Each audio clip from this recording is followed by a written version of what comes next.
Welcome to our first active. Here's the breaking news from China. Yes, Chinese leader Xi Jinping has called on his top national security officials to think about worst case scenarios and prepare for stormy seas as the ruling Communist Party hardens efforts to counter any perceived internal and external threats. The complexity and difficulty of the national security issues we now face have increased significantly, this said Tuesday at a meeting of the party's National Security Commission, state news agency Xinhua reported. We must adhere to bottom line thinking and worst case scenario thinking and get ready to undergo the major tests of high winds and rough waves and even perilous stormy seas, he added. The latest stern instruction from Xi, China's most powerful leader in decades, comes as Beijing faces a host of challenges from a startling economy to what it sees as an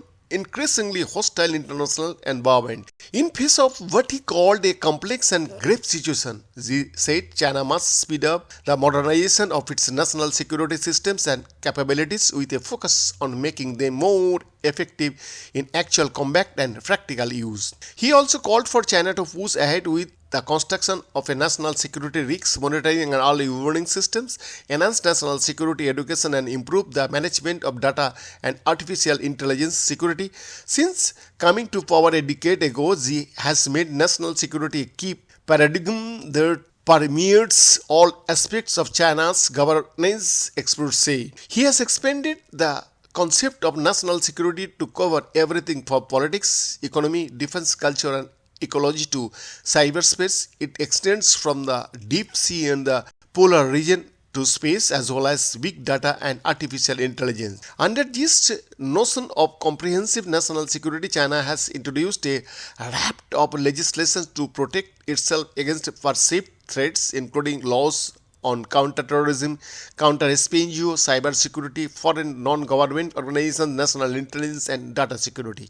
Most recently, it broadened the scope of its already sweeping counter-espionage law from covering state secrets and intelligence to any documents, data, materials, or items related to national security and interest. Everything in Xi's in PRC national security, and there is an intensified focus on better coordinating security and development, with the security side winning out over the economic side, it appears.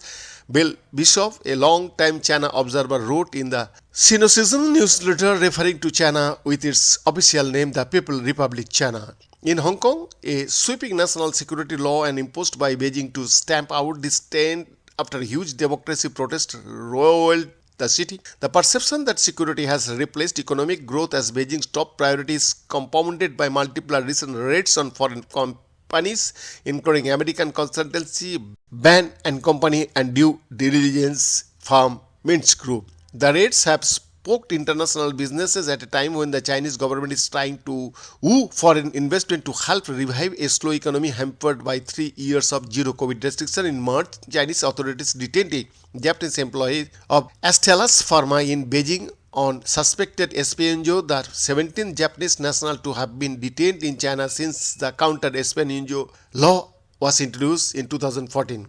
At Tuesday meetings, Xi said China must proactively shape a secured external environment to better maintain the security of the countries opening up and promote the deep integration of development and security.